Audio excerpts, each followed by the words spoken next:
Lebanon पर विनाशकारी हमले के बाद हिजबुल्लाह चीफ नसरुल्लाह की मौत हुई। उसके बाद एक बार ही लगा कि अब इजराइल शांत बैठ जाएगा, लेकिन ऐसा हुआ नहीं। हिजबुल्लाह के बाद अब इजराइल यमन में हूती चरमपंथियों पर कहर बनकर टूट पड़ा है।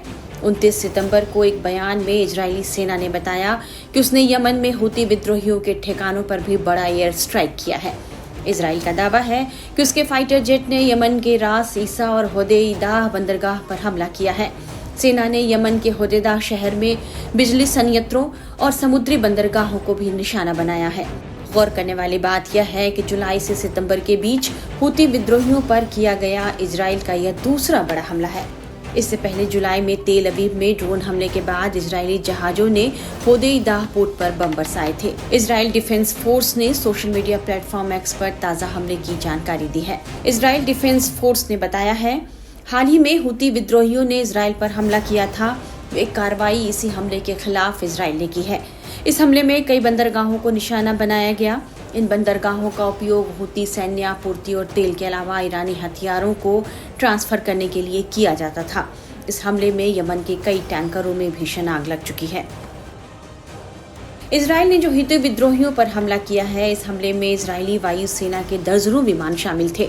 इस दौरान लड़ाकू विमानों ने 1800 किलोमीटर की दूरी तय की, जिसके लिए हवा में ही उसमें ईंधन भरा गया। हूती विद्रोहियों पर हुए इस हमले को इजराइल के शक्ति प्रदर्शन के तौर पर भी देखा जा रहा है।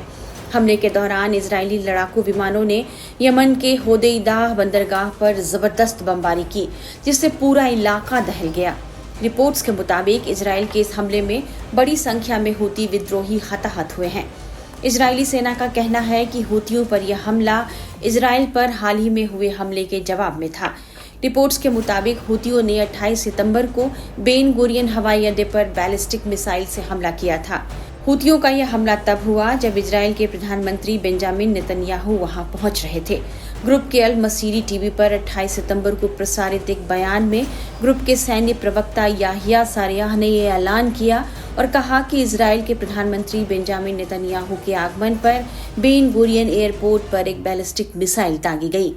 इजरायली सेना का कहना है कि उसने यमन से दागी गई सतह से सतह पर मार करने वाली बैलिस्टिक मिसाइल को रोक दिया था।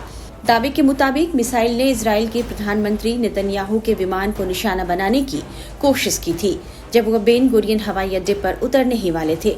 इजराइल के मुताबिक उसने इसका ही करारा जवाब दिया है। आपको बता दें कि हूती यमन के एक शिया मुस्लिम अल्पसंख्यकों का चरमपंथी समूह है, जिसके पास बड़ी संख्या में हथियारबंद लड़ाके हैं।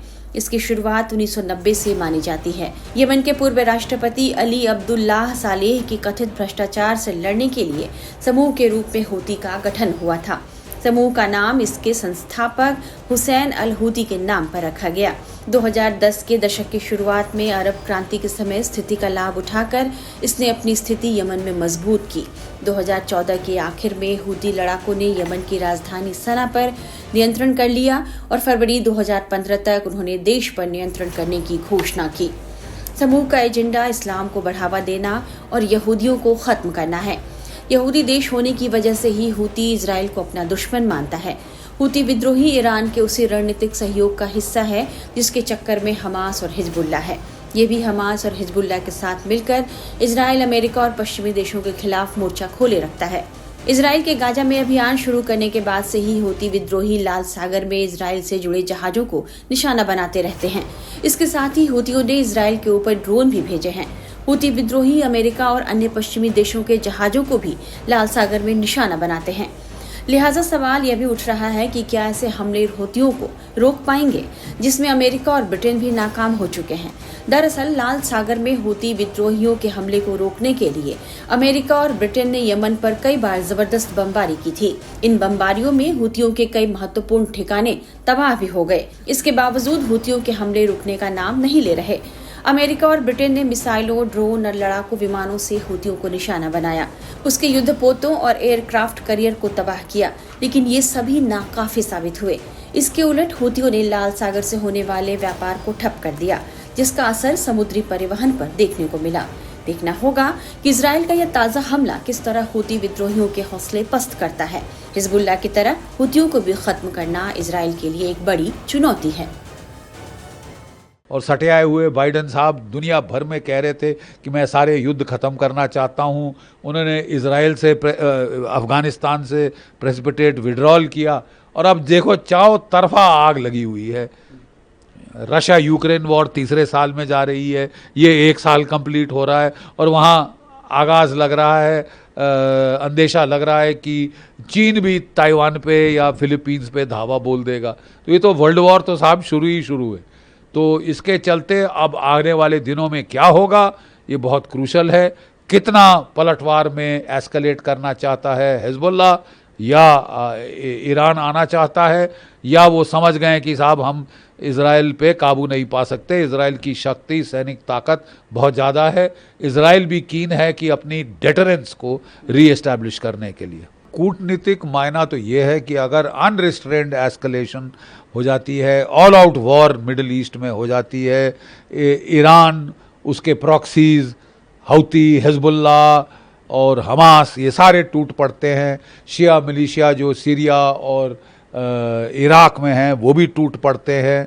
और वहाँ तुर्की बड़ी थ्रेटनिंग नॉइजेस वो कर रहा है। वो भी सुल्तान एर्दोगान अपने आप को खलीफा बताना चाहते हैं मुस्लिम वर्ल्ड का। वो कह रहे थे इस्लामिक अलायंस होनी चाहिए, अब कह रहे हैं ह्यूमन अलायंस होनी चाहिए। इज़राइल को नाज़ी रिजीम करार कर रहे हैं वगैरह वगैरह। तो क्या उनमें टूट पड़ने की हिम्मत है, कुछ करने की हिम्मत है? क्या तुर्की और इज़राइल मिलकर कुछ करेंगे? रूस किस हद तक सपोर्ट करेगा, चीन किस हद तक सपोर्ट करेगा? अभी आने वाले दिनों में ये दुनिया के लिए बड़ा खतरा बन रहा है।